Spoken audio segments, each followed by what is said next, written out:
नमस्ते दोस्तों, आपका स्वागत है आपके अपने चैनल आयु स्टडी में। तो आज का जो टॉपिक है वो है मुग़ल साम्राज्य। मुग़ल साम्राज्य का संस्थापक किसे कहा जाता है? बाबर को। मुग़ल साम्राज्य का संस्थापक बाबर को कहा जाता है। बाबर ने 1526 ईस्वी में पानीपत का युद्ध में इब्राहिम लोदी को हरा के बाबर मुग़ल साम्राज्य का स्थापना करता है। कब करता है? 1526 ईस्वी में। बाबर के पिता का नाम क्या था? उमर शेख मिर्जा। बाबर का जन्म 14 फरवरी 1483 को हुआ था और उनका मृत्यु 27 सितंबर 1530 को हुआ था। बाबर का जो बेटा होता है उसका नाम है हुमायूं। हुमायूं बाबर के बाद दूसरा राजा बनता है मुग़ल साम्राज्य का। हुमायूं का जन्म होता है 6 मार्च 1508 ईस्वी को और उनका मृत्यु होता है 27 जनवरी 1556 ईस्वी को। हुमायूं के बाद राजा बनता है अकबर। अकबर कौन है? हुमायूं का बेटा। तो उनका जो जन्म है वो है 15 अक्टूबर 1542 ईस्वी को और मृत्यु है 27 अक्टूबर 1605 ईस्वी को। उसके बाद राजा बनता है जहांगीर। जहांगीर कौन है? अकबर का बेटा। उनका जन्म है 30 अगस्त 1569 और मृत्यु 28 अक्टूबर 1627 ईस्वी। उसके बाद जो मुग़ल साम्राज्य का राजा बनता है उसका नाम है शाहजहां। शाहजहां का जन्म 5 जनवरी 1592 ईस्वी को और मृत्यु 22 जनवरी 1666 ईस्वी को होता है। उसके बाद जो राजा बनता है उनका नाम है औरंगजेब। उनका जन्म 3 नवंबर 1618 को और मृत्यु 3 मार्च 1707 ईस्वी को। औरंगजेब के बेटे का नाम होता है अकबर। ठीक है। उसके बाद देखेंगे हम गुलाम वंश के बारे में।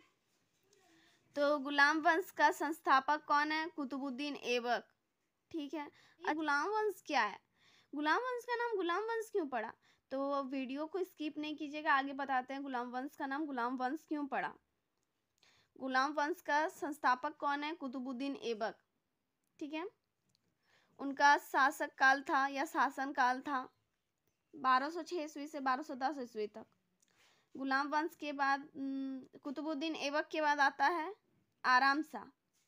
आराम शाह का शासन काल था 1210 ईस्वी। आराम शाह के बाद आता है इल्तुतमिश। इल्तुतमिश का काल होता है 1211 से 1236 ईस्वी। उसके बाद आता है रुकुनुद्दीन फिरोज शाह। इसका होता है 1236 ईस्वी। एक ही साल इन्होंने किया था। उसके बाद आती है एक महिला जिनका नाम रहता है रजिया सुल्तान। तो रजिया सुल्तान का शासनकाल रहता है 1236 से 1240 ईस्वी तक। उसके बाद आता है मुइजुद्दीन बहराम शाह। उनका शासनकाल रहता है 1240 से 1242 ईस्वी तक। उसके बाद आता है अलाउद्दीन मसूद शाह। उनका रहता है 1242 से 1246 ईस्वी तक। बाद आता है नासिरुद्दीन महमूद।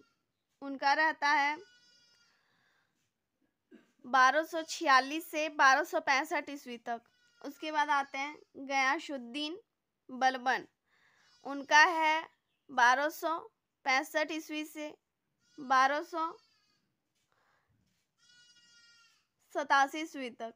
उसके बाद आते हैं मौजुद्दीन केकुबाद। उनका है 1287 से 1290 ईस्वी तक। उसके बाद आते हैं केयुमर्स जो कि 1290 ईस्वी।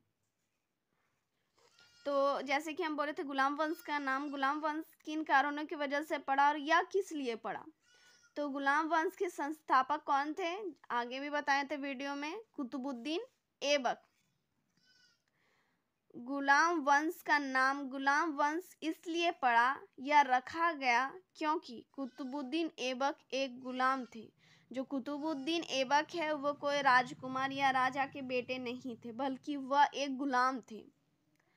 यह गौरी साम्राज्य का सल्तनत, गौरी साम्राज्य के जो सल्तनत थे उनका नाम क्या था? मोहम्मद गौरी का एक गुलाम था। जो मोहम्मद गौरी थे ना, वो कुतुबुद्दीन ऐबक को खरीद के लाए थे एक गुलाम के तौर पर, परंतु उनका जो बहादुरी देखें उसके बाद उन्होंने चाहा कि कुतुबुद्दीन ऐबक मेरे मृत्यु के बाद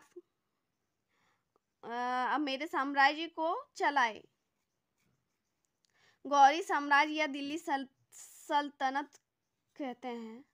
तो गौरी साम्राज्य को गौरी साम्राज्य भी कहा जाता है और दिल्ली सल्तनत भी कहा जाता है। तो इस कारण से गुलाम वंश का नाम गुलाम वंश पड़ा था। आज के लिए बस इतना ही। अगला जो वीडियो आएगा वो आएगा प्लासी के युद्ध के बारे में। तो अगला वीडियो एकदम देख लेना, क्योंकि प्लासी का युद्ध इतिहास में बहुत इम्पोर्टेंट है।